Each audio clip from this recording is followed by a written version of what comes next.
Hello বন্ধুরা, MS word complete Bangla কোর্সের দ্বিতীয় ক্লাসে আপনাদের সবাইকে স্বাগত। গত ক্লাসে আমরা এমএস ওয়ার্ডের ইন্টারফেস ও এমএস ওয়ার্ডের ফাইল টাইপ সম্পর্কে জেনেছিলাম। আজকের ক্লাসে আমরা এমএস ওয়ার্ডের সবচেয়ে গুরুত্বপূর্ণ ট্যাব অর্থাৎ হোম ট্যাব নিয়ে বিস্তারিত জানাবো। কি কথা মনে রাখবেন, আপনি যদি এমএস ওয়ার্ডের শুধু হোম ট্যাব ভালোভাবে শিখে ফেলেন তাহলে দৈনন্দিন প্রয়োজনে প্রায় 70% কাজ খুব সহজেই করতে পারবেন।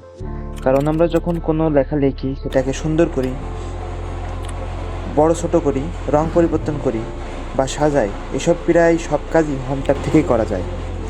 চলুন প্রথমে আমরা হোম ট্যাবের দিকে তাকাই। দেখুন এখানে কয়েকটি গ্রুপ আছে: ক্লিপবোর্ড, ফন্ট, প্যারাগ্রাফ, স্টাইল এবং এডিটিং। প্রথমে আমরা ক্লিপবোর্ড নিয়ে কথা বলবো। ধরুন আমি একটি লেখা লিখলাম।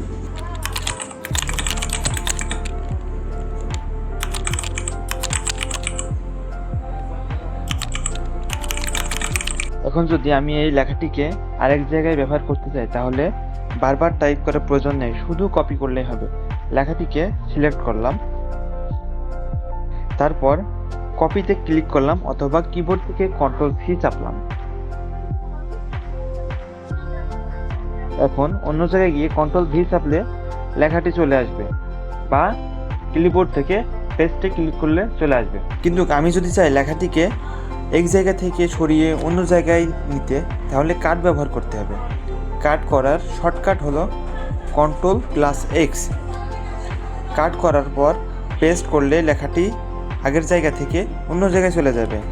যেমন আমরা এই লেখাটুকু কাট করতে চাচ্ছি, তাহলে আমরা কিবোর্ড থেকে Ctrl+X চাপতে পারি অথবা ক্লিপবোর্ড থেকে কাট অপশনে ক্লিক করতে পারি এবং আমরা যে জায়গায় এটিকে পেস্ট করতে চাচ্ছি সেই জায়গায় পেস্ট বাটনে ক্লিক করতে পারি অথবা Ctrl+V চাপতে পারি। এবার আসি ফন্ট গ্রুপে। হোম ট্যাবের সবচেয়ে বেশি ব্যবহৃত অংশ হলো ফন্ট গ্রুপ, কারণ এখান থেকে আমরা লেখার সৌন্দর্য নিয়ন্ত্রণ করি। প্রথমে ফন্ট স্টাইল। দেখুন এখানে ক্যালিবারি বডি নামে লেখা আছে, এটি বর্তমান ফন্ট। আমি যদি এটাকে টাইমস নিউ রোমান করি তাহলে লেখার পরিবর্তন হবে।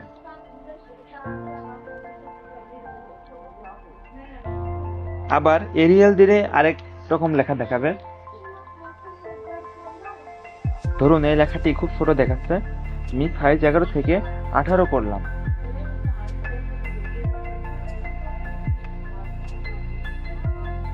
এভাবে আপনি লেখার সাইজ ছোট করতে পারেন এবং বড় করতে পারেন ইচ্ছা মতন। এবার আসি বোল্ড, ইটালিক এবং আন্ডারলাইনে। এগুলো এমএস ওয়ার্ডের সবচেয়ে জনপ্রিয় 3টি অপশন। বোল্ড লেখাটিকে মোটা করে, ইটালিক লেখাটিকে একটু পাকা করে, আন্ডারলাইন লেখার নিচে দাগ দেয়। আমরা এখন দেখব কিভাবে বোল্ড, ইটালিক এবং আন্ডারলাইন ব্যবহার করব। আমরা যে অংশটুকু বোল্ড করব, ইটালিক করব বা আন্ডারলাইন করব সেই অংশটুকু সিলেক্ট করব আগে। আমি এই অংশটুকু সিলেক্ট করলাম এবং কিবোর্ড থেকে Ctrl+B এবং এখান থেকে বি অপশনে ক্লিক করব। আবার যদি আমরা চাই এটিকে ইটালিক করব তাহলে আমরা কিবোর্ড থেকে Ctrl+I বাটন ক্লিক করব বা এখান থেকে আই বাটনে ক্লিক করব। আবার যদি চাই আমরা এই লেখাটার নিচে আন্ডারলাইন ব্যবহার করব তাহলে আমরা এই লেখাটা সিলেক্ট করব এবং কিবোর্ড থেকে Ctrl+U চাপব বা এখান থেকে ইউ বাটনে ক্লিক করব। তারপরে আমরা আসি সাবস্ক্রিপ্টে। এখন আমরা অনেক সময় বিভিন্ন সূত্র বা অনেক কিছু লেখার সময় আমরা সাবস্ক্রিপ্ট ব্যবহার করি। যেমন আমরা a+b হোল স্কয়ার লিখব, তাহলে আমরা এখান থেকে এটা সিলেক্ট করে দেব এবং আবার এই দুইটাকে যদি আমরা নিচে আনতে চাই তাহলে এটাই ক্লিক করে দেব। আবার আমরা যদি কোনো ওয়ার্ডে প্রথম অক্ষর বড় করতে চাই তাহলে আমরা ইনক্রিজ ফন্ট সাইজে ক্লিক করব।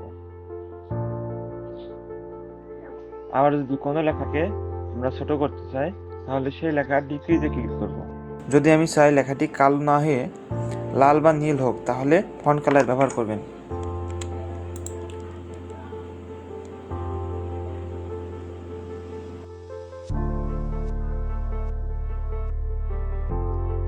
আর যদি পুরো শব্দের পেছনে মার্কার পেনের মতো রং দিতে চাই তাহলে হাইলাইট ব্যবহার করবেন।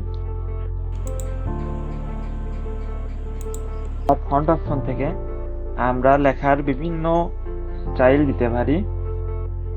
যেমন আমরা দেখতে পাচ্ছি লেখার বিভিন্ন স্টাইল দেখতে পাচ্ছি, এবং ফন্ট অপশনের এই যে তীর চিহ্ন এই জায়গা থেকে আমরা স্কেল বাড়াইতে পারি। এবার প্যারাগ্রাফ গ্রুপে আসি। অনেকে নতুন অবস্থায় প্যারাগ্রাফ গ্রুপের গুরুত্ব বুঝতে পারে না, কিন্তু প্রফেশনাল ডকুমেন্ট তৈরির জন্য এটি খুবই গুরুত্বপূর্ণ। প্রথমে অ্যালাইনমেন্ট। শিরোনাম সাধারণত মাঝখানে দেওয়া হয়, তাই আমি সেন্ট্রাল অ্যালাইন করলাম। দেখুন লেখাটি একদম মাঝখানে চলে এসেছে। যদি বাম পাশে রাখতে হয় তাহলে লেফট অ্যালাইন, এবং যদি ডান পাশে রাখতে হয় তাহলে রাইট অ্যালাইন। আর সবচেয়ে গুরুত্বপূর্ণ হলো জাস্টিফাই করলে প্যারাগ্রাফ দুই পাশে সমান হয়ে যাবে। যদি বই, রিপোর্ট বা অফিসের কোনো ডকুমেন্ট দেখেন, বেশিরভাগ ক্ষেত্রে জাস্টিফাই ব্যবহার করা হয়। এবার লাইন স্পেসিং। দুই লাইনের মাঝখানে দূরত্ব যদি বেশি বা কম করতে চান তাহলে লাইন স্পেসিং, যেমন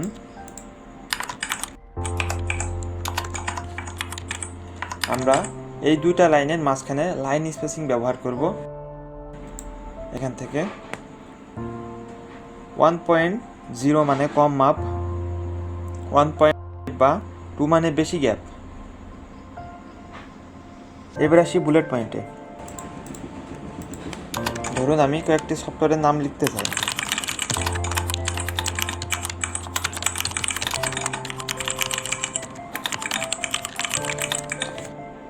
বুলেট পয়েন্টের কাজ হচ্ছে প্রতিটি লেখার আগে ডট চিহ্ন দেওয়া। যেমন এখান থেকে এই 3টা বা 4-5টা লাইন সিলেক্ট করে এর আগে বুলেট অপশন সিলেক্ট করলাম। দেখুন আমাদের সামনে বুলেট অপশন চলে আসছে। আবার এখানে নাম্বারিং অপশন আছে। নাম্বারিং অপশন সিলেক্ট করার পরে আমার প্রত্যেকটা লাইনের আগে নাম্বার চলে আসছে। আবার আমরা প্যারাগ্রাফ অপশনটি থেকে যে কোনো লেখাকে বর্ডার দিতে পারি। যেমন এখানে বর্ডার অপশন থেকে বিভিন্ন বর্ডারের ডিজাইন দেওয়া আছে, আমরা সেখান থেকে যে কোনটাকে সিলেক্ট করতে পারি। এরপর হোম টাইপের স্টাইল গ্রুপ আছে। যারা বড় বড় রিপোর্ট, বই বা প্রজেক্ট তৈরি করেন তাদের জন্য স্টাইল খুব গুরুত্বপূর্ণ। এক ক্লিকে হেডিং, টাইটেল এবং সাব হেডিং তৈরি করা যায়। সব শেষে আছে এডিটিং গ্রুপ। এখানে ফাইন্ড অপশন দিয়ে পুরো ডকুমেন্টের মধ্যে যে কোনো শব্দ খুঁজে পাওয়া যায়। যেমন আমরা এখান থেকে কোথায় কোথায় বাস শব্দ লেখা আছে সেটি আমরা খুঁজে বের করব। ফাইন্ড অপশনে ক্লিক করে এখানে ফাইন্ড অপশনে ক্লিক করে আমরা নেভিগেশনে লিখব বাস। আমরা দেখতে পাচ্ছি আমাদের যেখানে যেখানে বাস লেখাটি আছে সেই সব জায়গায় হলুদ কালার চলে আসে। আবার আমরা যদি রিপ্লেস বাটনে ক্লিক করি তাহলে আমরা যেখানে যেখানে বাস আছে সেখানে সেখানে আমরা ট্রেন দিতে পারি।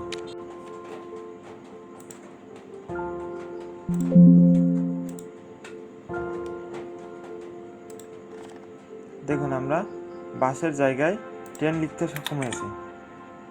আজকের ক্লাসে আমরা হোম ট্যাবের গুরুত্বপূর্ণ সব অংশ সম্পর্কে বিস্তারিত জানলাম। এখন আপনার কাজ হবে একটি প্যারাগ্রাফ লিখে সেখানে font colour, alignment, bullets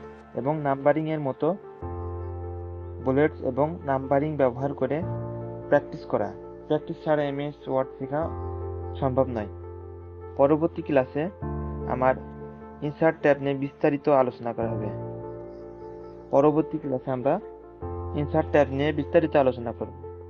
video ভালো লাগলে অবশ্যই লাইক করবেন, কমেন্ট করবেন এবং সাবস্ক্রাইব করবেন। আসসালামু আলাইকুম ওয়া রাহমাতুল্লাহ।